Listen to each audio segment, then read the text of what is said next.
Kerja kita adalah kerja tim, bukan kerja menteri per menteri. Tidak ada visi misi menteri, yang ada adalah visi misi presiden dan wakil presiden. Kalau sudah diputuskan di dalam rapat, jangan sampai di luar masih diributkan lagi. Ini kalau masih ada yang main-main, saya gigit sendiri. Sudah mulai ngerti ya, oh di sini saya sudah mulai ngerti, oh di sini saya sudah mulai ngerti. Kalau masih ada yang main-main, sekali lagi, yang gigit saya sendiri. Lewat cara saya.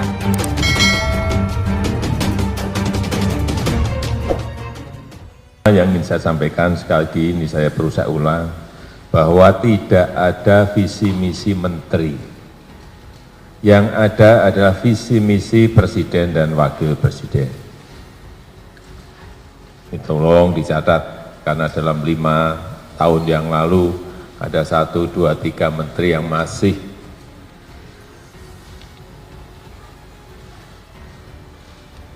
belum paham mengenai ini.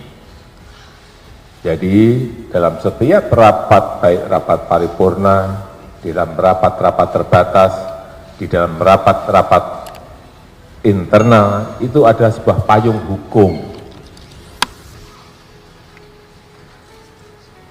Kalau sudah diputuskan di dalam rapat, jangan sampai di luar masih diributkan lagi. Silahkan ramenya di dalam rapat. Mau debat di dalam rapat, saya dengarkan. Tapi kalau sudah diputuskan, dengan segala risiko harus kita laksanakan. Kalau ada perubahan-perubahan atau kondisi-kondisi tertentu di lapangan, ya marilah kita tarik lagi dalam rapat internal atau rapat terbatas. Yang kedua, kerja kita adalah kerja tim, bukan kerja menteri per menteri, bukan kerja sektoral. Ini adalah membangun sebuah negara besar. Nggak mungkin menteri itu berjalan sendiri-sendiri, kerja tim. Yang dikoordinasi oleh para Menko. Jangan sampai ada lagi diundang Menko selama 5 tahun hadir sekali aja tidak. Ada yang seperti ini. Saya dengar, saya juga baru dengar. Bagaimana kita bisa mengkonsolidasi, mengkoordinasi, diundang rapat oleh Menko, tidak pernah hadir. Hal seperti ini yang harus saya garis bawahi. Sekali lagi, kerja kita adalah kerja tim. Yang ketiga, negara ini terlalu banyak regulasi dan peraturan-peraturan. Saya sudah sampaikan berkali-kali, baik dalam bentuk undang-undang, dalam bentuk perpres, dalam bentuk peraturan menteri permen, dan peraturan-peraturan yang lainnya, termasuk di daerah, nanti Mendagri, tolong digarisbawahi, perda, pergub, peraturan bupati, peraturan wali kota, yang masih banyak sekali tumpang tindih dengan peraturan-peraturan di atasnya. Tolong ini dilihat di setiap kementerian yang membuat kita tidak cepat bekerja, yang membuat menghambat pelayanan terhadap masyarakat, yang menghambat investasi dunia usaha, segera kumpulkan dalam waktu sebulan ini. Nanti akan segera saya rapatkan dalam 2 minggu lagi. Setelah itu, hal-hal yang menghambat itu yang ingin kita hapuskan sehingga kita bisa bekerja dengan cepat. Kita ngajak ke utara, ada yang ke selatan, ada yang ke barat, ada yang ke timur. Mau kemana kita kalau seperti itu? Coba lihat lebih dalam lagi. Tokoh yang mereka ikuti siapa? Atau influencer yang mereka ikuti siapa? Hati-hati di sini. Anak-anak muda, itu hampir 48%. Kalau ini tidak mengerti masalah ideologi, nggak ngerti masalah Pancasila, berbahaya negara ini. Mereka memang sekolah, ya. Kuliah, ya. Bekerja, ya. Tapi ingat, kita harus ingat, yang mempengaruhi mereka bukan hanya guru, bukan.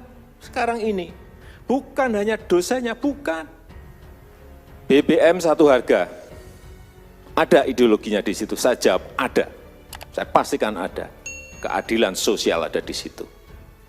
Infrastruktur, jangan dilihat tidak ada ideologinya. Orang hanya melihat fisiknya. Atau orang hanya melihat urusan ekonominya. Tidak. Ini adalah mempersatukan. Di situ ada persatuannya. Dari manapun, yang namanya ideologi itu harusnya dipegang oleh pemimpin-pemimpin yang ada di lembaga-lembaga itu. Begitu juga kita, mestinya di setiap kementerian, mestinya di setiap lembaga, mestinya di jajaran TNI, jajaran Polri, Jaksa Agung, BIN, semuanya sama. Kepemimpinan harus memegang yang namanya ideologi. Tanpa juga harus kita sampaikan, tetapi rasa memiliki ideologi itu kelihatan.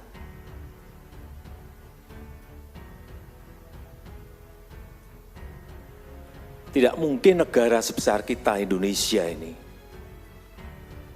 bisa kokoh bersatu seperti ini kalau ideologinya berbeda-beda. Mau kemana kita? Kita ngajak ke utara, ada yang ke selatan, ada yang ke barat, ada yang ke timur. Mau kemana kita kalau seperti itu? Inilah sekali lagi pentingnya ideologi. Oleh sebab itu saya mengajak, saya meminta agar setiap produk-produk kebijakan, produk-produk regulasi, produk-produk perundangan, rasa ideologi itu harus nampak. Ideologi Pancasila itu harus nampak di situ. Sekali lagi, setiap produk kebijakan, produk regulasi, produk undang-undang, rasa ideologi Pancasila itu harus ada. Kalau tidak, sekali lagi nggak tahu mau kemana kita. Saya berikan contoh. Urusan yang misalnya berkaitan dengan Kartu Indonesia Sehat, Kartu Indonesia Pintar, PKH, itu ada ideologinya. Tanyanya ke saya saja, ada. Lihat lebih dalam lagi, ada apa di situ. Kemanusiaan, peri kemanusiaan, ada di situ.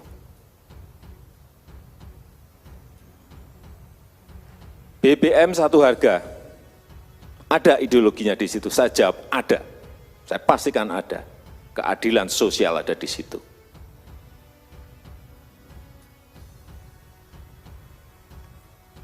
Infrastruktur, jangan dilihat tidak ada ideologinya. Orang hanya melihat fisiknya. Atau orang hanya melihat urusan ekonominya. Tidak.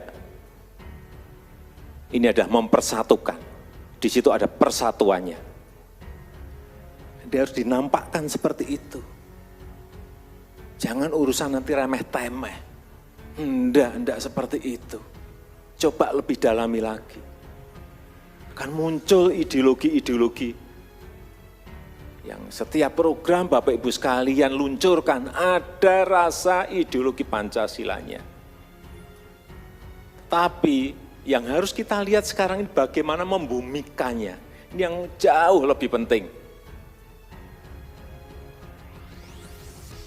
Kita harus melihat, semua kementerian, lembaga harus melihat. Harus jelas target utamanya itu siapa.